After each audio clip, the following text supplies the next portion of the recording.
Hi hello friends, நீங்க பார்த்துட்டு இருக்கிறது நம்ம டெக் தமிழ் சேனல். இன்னைக்கான வீடியோல நம்ம எதை பத்தி பார்க்க போறோம் அப்படின்னு கேட்டீங்கன்னா, கவர்மெண்ட்ல இருந்து கொடுக்கக்கூடிய இந்த ஃப்ரீ கேஸை நம்ம எப்படி அப்ளை பண்ணி வாங்குறது அப்படிங்கறத தான் இந்த வீடியோல சொல்லியிருக்கேன். நிறைய பேருக்கு நான் கேஸ் வச்சிருக்கேன், ஆனா எனக்கு மானியம் 30 ரூபாய் தான் வருது, ஆனா 300 ரூபாய் வரைக்குமே இந்த ஒரு மானியத்தை வாங்குறாங்களே, அது எப்படி? அது மட்டும் கிடையாது, இந்த 300 ரூபாய் நீங்க வாங்கணும் அப்படின்னா என்ன செய்யணும் அப்படிங்கறத இந்த வீடியோல சொல்லியிருக்கேன்.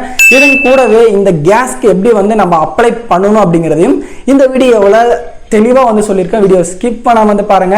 வீடியோக்குள்ள போறதுக்கு முன்னாடி இந்த மாதிரி இன்ஃபர்மேஷன்ஸ் எல்லாம் நீங்க உடனுக்குடனே தெரிஞ்சுக்கணும்னா கீழ இருக்கக்கூடிய ரெட் கலர் பட்டனை பிரஸ் பண்ணி சப்ஸ்கிரைப் பண்ணுங்க. கூட பெல் ஐகானை அதை கிளிக் பண்ணிட்டீங்கன்னா நாங்க போடக்கூடிய வீடியோஸ்ல உங்களுக்கு உடனுக்குடனே நோட்டிபிகேஷனா வந்துடும். சோ फ्रेंड्स, இந்த ஃப்ரீ கேஸை நீங்க அப்ளை பண்ணனும் அப்படினா Chrome browserல ஜஸ்ட் நீங்க உஜ்வாலா அப்படினு சொல்லிட்டு டைப் பண்ணிக்கங்க. இந்த ஸ்கீம் மூலமா தான் நீங்க ஃப்ரீயா நம்மளால கனெக்ஷன் கேஸ் கனெக்ஷன் வாங்க முடியும். இந்த வெப்சைட்டோட லிங்க் கீழ டிஸ்கிரிப்ஷன்ல கொடுத்திருக்கேன். இப்போ பாத்தீங்கன்னா கடந்த ஒதுக்கும்போது இதற்கான அமௌண்ட்டை பாத்தீங்கன்னா கண்டிப்பா இந்த கேஸ்க்கு வாங்குனீங்க அப்படின்னா 300 ரூபாய்ங்கிற மானியம் கிடைக்கும். ஒருவேளை நீங்க சொந்தமா வாங்கியிருக்கீங்க அப்படின்னா உங்களுக்கு 30 ரூபாய் மட்டும் தான் கிடைக்கும். இந்த இலவசமா கவர்மெண்ட்ல இருந்து வாங்கியிருக்க கேஸுக்கு மட்டும் தான் 300 ரூபாய் கிடைக்கும். அது நல்லா தெளிவா தெரிஞ்சுக்குங்க. இந்த ஒரு மானிய தொகையானது கூடுதலா கொடுத்திருக்காங்க, தொடர்ந்து கிடைக்கும் அப்படிங்கறது மத்திய அரசுல இருந்து நமக்கு ஆல்ரெடி இன்ஃபர்மேஷனும் பட்ஜெட்டும் பாத்தீங்க அப்படின்னா இதற்கான தனியா ஒதுக்கி இருக்காங்க. இப்போ நம்ம எப்படி நியூவா கனெக்ஷன் அப்ளை பண்றது அப்படின்னு பாக்குறதுக்கு முன்னாடி இதுல பாத்தீங்க அப்படின்னா ரேஷன் கார்டுல இருக்கக்கூடிய மெம்பர்ஸ் எல்லாம் ஆட் பண்ணணும். அவங்களுடைய நேம் எல்லாமே நம்ம கொடுக்குற மாதிரி வரும்.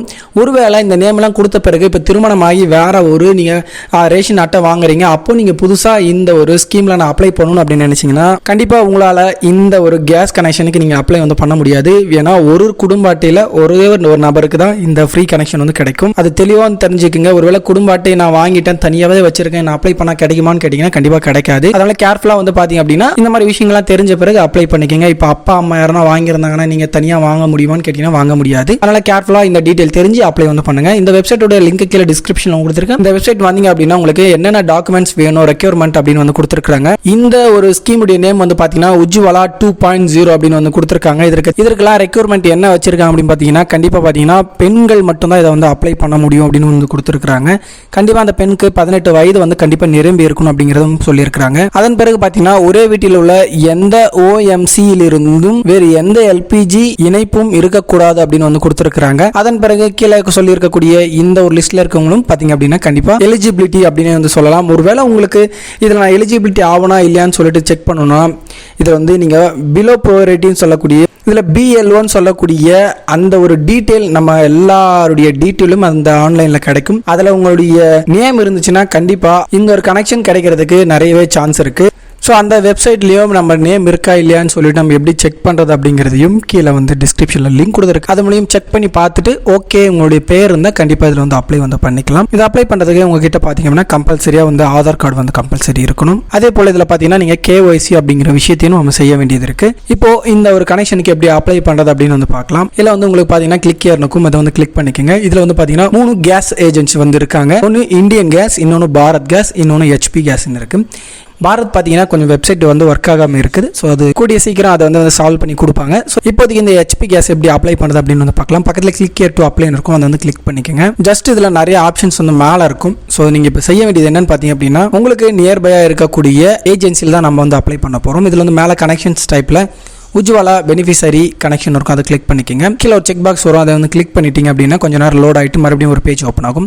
இல்லை உங்களுக்கு நேம் வைஸ் வேணுமா இல்லை லொகேஷன் வைஸ் வேணுமான்னு கேட்டிருக்காங்க. இதில் நான் லொகேஷன் கொடுத்துக்கிறேன். அது கொடுத்த பிறகு உங்களுக்கு ஸ்டேட், டிஸ்ட்ரிக்ட், டிஸ்ட்ரிபியூட்டர்னு கொடுத்துருக்காங்க. இப்போதைக்கு நான் ஸ்டேட் கொடுத்துக்கிறேன் தமிழ்நாடு அப்படின்னு சொல்லிட்டு. அதே மாதிரி டிஸ்ட்ரிக்டும் நான் கொடுத்துக்கிறேன். ஒரு டிஸ்ட்ரிக்ட்ல எத்தனை டிஸ்ட்ரிபியூட்டர் இருக்காங்கன்னு சொல்லிட்டு இதில் நீங்கள் ஏதாச்சும் ஒரு டிஸ்ட்ரிபியூட்டர் கிளிக் பண்ணிங்கன்னா அவங்க அட்ரஸ் ஷோ ஆகும். இப்போ நான் ஒரு டிஸ்ட்ரிபியூட்டர் சூஸ் பண்ணியிருக்கேன். அதில் உங்களுக்கு வேணும் அப்படின்னு நினச்சிங்கன்னா இந்த நெக்ஸ்ட் இருக்கும், அந்த ஆப்ஷன் கிளிக் பண்ணிக்கோங்க. இதுல ஸ்டார் போட்டிருக்கிறதுலாம் ரொம்பவே முக்கியமா நீங்க அப்ளை பண்ணணும் அப்படின்னு கொடுத்துருக்காங்க. இப்போதைக்கு ஃபர்ஸ்ட் உங்களுக்கு ஆதார் நம்பர் கேட்டிருக்காங்க. ஆதார் நம்பர் ஃபில் பண்ணிக்கோங்க. அதன் பிறகு உங்களுடைய நேம் கொடுத்துக்கோங்க. ஃபர்ஸ்ட் நேம் இருக்கும். அதன் பிறகு உங்க டேட் ஆஃப் பர்த் கொடுத்துக்கோங்க. அதன் பிறகு நீங்க என்ன கம்யூனிட்டி வரீங்க அப்படிங்கிறதையும் கொடுத்துருங்க. அதன் பிறகு ரேஷன் கார்டு டீடைல்ஸ் கேட்டிருக்காங்க. இது மேண்டேட்டரி கிடையாது. இருந்தாலும் உங்களுடைய ரேஷன் நம்பரை இதுல நீங்க 333 ஆரம்பிக்கும் அந்த நம்பரை சூஸ் பண்ணிக்கோங்க. அதன் பிறகு உங்க அட்ரஸ் டைப் பண்ற மாதிரி வரும். ரூரலா அல்லது ஹர்பனா அப்படின்னு சொல்லிட்டு டோர் நம்பரை கொடுத்துருங்க. அடுத்து உங்களுடைய ஸ்ட்ரீட் நேம் கொடுத்துருங்க. உங்களுடைய சிட்டியை கொடுத்துருங்க. அதுக்கப்புறம் உங்களுடைய டிஸ்ட்ரிக்டும் சூஸ் பண்ணிக்கோங்க. உங்களுடைய பின்கோட், இமெயில் ஐடி வந்து மேண்டேட்டரி கிடையாது. மொபைல் நம்பர் மறக்காம கரெக்டாக வந்து கொடுத்துக்கோங்க. ஏன்னா இந்த நம்பருக்கு தான் வந்து உங்களுக்கு கான்டாக்ட் பண்ணுவாங்க. அதன் பிறகு கீழே பார்த்தீங்கன்னா ஆதார் நம்பர் இருக்கும். அதில் வந்து ஆதார் நம்பரை செலக்ட், இதில் நம்ம அக்கௌண்ட் நம்பரை லிங்க் பண்ணுற மாதிரி வரும். இதில் நீங்கள் ஆதார் கார்டில் லிங்க் ஆயிருக்க அக்கௌண்ட் எடுத்துக்கிட்டோம் அப்படின்னா உங்களுடைய ஆதார் நம்பரை நீங்கள் சூஸ் பண்ணிக்கோங்க. அப்படின்னா கீழே அக்கௌண்ட் டீட்டெயில்ஸ் வந்து கேட்டிருக்காங்க, IFSC. அதே போல் பார்த்தீங்கன்னா உங்களுக்கு அக்கௌண்ட் நம்பர், அதுக்கப்புறம் உங்கள் அக்கௌண்ட்டில் என்ன நேம் இருக்கோ அந்த நேமை கரெக்டாக வந்து சூஸ் பண்ணிக்கோங்க. சூஸ் பண்ண பிறகு LPG கனெக்ஷன் டீட்டெயில்ஸ்னு இருக்கும். இதில் சிங்கிள் பாட்டில் கனெக்ஷன் இருக்கும். இதில் உங்களுக்கு எந்த டைப்பில் வந்து கனெக்ஷன் வேணும் அப்படிங்கிறதே வந்து சூஸ் பண்ணிக்கோங்க. அது பிறகு உங்களுக்கு இந்த அட்ரஸ் ப்ரூஃப், இங்கே அட்ரஸ் கிளிக் பண்ணிங்களா, அந்த அட்ரஸ் ப்ரூஃப் எதில் இருக்கோ அந்த ஒரு அட்ரஸ் ப்ரூஃபை கிளிக் பண்ணிக்கோங்க. கிளிக் பண்ணிட்டு அதே போல் இப்போ நான் ஆதார் சூஸ் பண்ணியிருக்கேன். ஆதார் நம்பரை நான் மறுபடியும் பார்த்தீங்கன்னா இதில் டைப் பண்ணிக்கிறேன். இதில் வந்து பார்த்தீங்க அப்படின்னா உங்களுடைய ஆதாரை வந்து அப்லோட் வந்து ஃபஸ்ட்டு செய்யணும் அப்படிங்கிறத கொடுத்துருக்காங்க. அதன் பிறகு அட்ரஸ் ப்ரூஃப்க்கும் உங்களுடைய ஆதார் கார்டை சூஸ் பண்ணிக்கோங்க. அதன் பிறகு உங்கள் பாஸ்போர்ட் ஃபோட்டோ வந்து கொடுத்துருக்காங்க. அதன் பிறகு பார்த்தீங்கன்னா உங்களுக்கு ரேஷன் கார்டு, ஃபேமிலி கம்போசிஷன் அனெக்சர்னு இருக்கும். ஒருவேளை நீங்கள் வந்து இப்போ அட்ரஸ் சேஞ்ச் பண்ணியிருக்கீங்க, வேறு இடத்துலேருந்து வேறு இடம் வந்திருக்கேன் அப்படின்னா இல்லை download form for family composition, இல்லை டவுன்லோட் ஃபார்ம் ஃபேமிலி கம்போசிஷன் அனெக்சர்னு இருக்கும். இதை டவுன்லோட் பண்ணி ஃபில் பண்ணி இதில் நீங்கள் அப்லோட் பண்ணிக்கோங்க. அதன் பிறகு கீழே பார்த்தீங்கன்னா டீட்டெயில்ஸ் ஆஃப் ஃபேமிலி மெம்பர் இருக்கும். இதில் உங்களுடைய ரேஷன் கார்டில் யாரெல்லாம் வந்து இருக்காங்களோ அவங்க வந்து ஒரு நேமாக கொடுத்து நீங்கள் இதில் சூஸ் பண்ணுற மாதிரி வரும். இதில் ஆதார் நம்பரை வந்து சூஸ் பண்ணணும். அதனால தான் நான் ஆல்ரெடி சொன்னேன், இந்த ரேஷனில் ஒரு டைம் நீங்கள் வாங்கிட்டீங்கன்னா நீங்கள் ரேஷன் கார்டு வேறு மாற்றினா கூட புது ரேஷன் கார்டு வாங்கி அப்ளை பண்ண முடியுமான்னு கேட்டீங்கன்னா பண்ண முடியாதுன்னு சொன்னேன். இது எல்லாமே ஆட் பண்ணிட்ட பிறகு கீழே பார்த்தீங்கன்னா டிக் பாக்ஸ் வரும். கிளிக் பண்ணிட்டு சப்மிட் வந்து கொடுத்துருங்க. சப்மிட் கொடுத்த பிறகு பார்த்தீங்கன்னா உங்கள் அப்ளிகேஷன் நீங்கள் கொடுத்துருக்க ஏஜென்சிக்கு பார்த்தீங்கன்னா ஆட்டோமேட்டிக்காக வந்து போயிட்டு இருக்கும். உடனே அவங்க உங்களுக்கு கண்டிப்பாக வந்து கான்டாக்ட் பண்ணி இந்த கேஸ் உங்களுக்கு கூடிய விரைவில் வந்து கொடுத்துருவாங்க. இதில் வந்து பார்த்தீங்கன்னா முக்கியமாக பார்க்கக்கூடியது உங்களுக்கு பார்த்தீங்கன்னா கேஸ் வந்து இலவசமாக கொடுப்பாங்க. நான் ரீஃபில் பண்ணுறது கண்டிப்பாக அமௌண்ட் வந்து வாங்குவாங்க. ஃபர்ஸ்ட் டைம் உங்களுக்கு பார்த்தீங்க அப்படின்னா இந்த கேஸ் இலவசமாக கொடுத்துருவாங்க. ஃபில் பண்ணுறதுக்கான அமௌண்ட்டை மட்டும் அந்த கேஸ் ரீஃபிலுக்காக கண்டிப்பாக வந்து வாங்குவாங்க. ஸோ ஃப்ரெண்ட்ஸ், இந்த வீடியோவில் பார்த்தீங்கன்னா கண்டிப்பாக கேஸ் கனெக்ஷன் எப்படி அப்ளை பண்ணுறது அப்படிங்கிறது தெரிஞ்சிருப்பீங்க. இதே போல தான் மற்ற 3த்துக்குமே நீங்கள் வந்து அப்ளை பண்ணுற மாதிரி கிடைக்கும். இந்த வீடியோ பிடிச்சிருந்தா மறக்காம இந்த வீடியோவை லைக் பண்ணுங்க, ஃப்ரெண்ட்ஸுக்கு மறக்காம வந்து ஷேர் பண்ணுங்க. ஸோ தேங்க்ஸ் ஃபார் வாட்சிங்.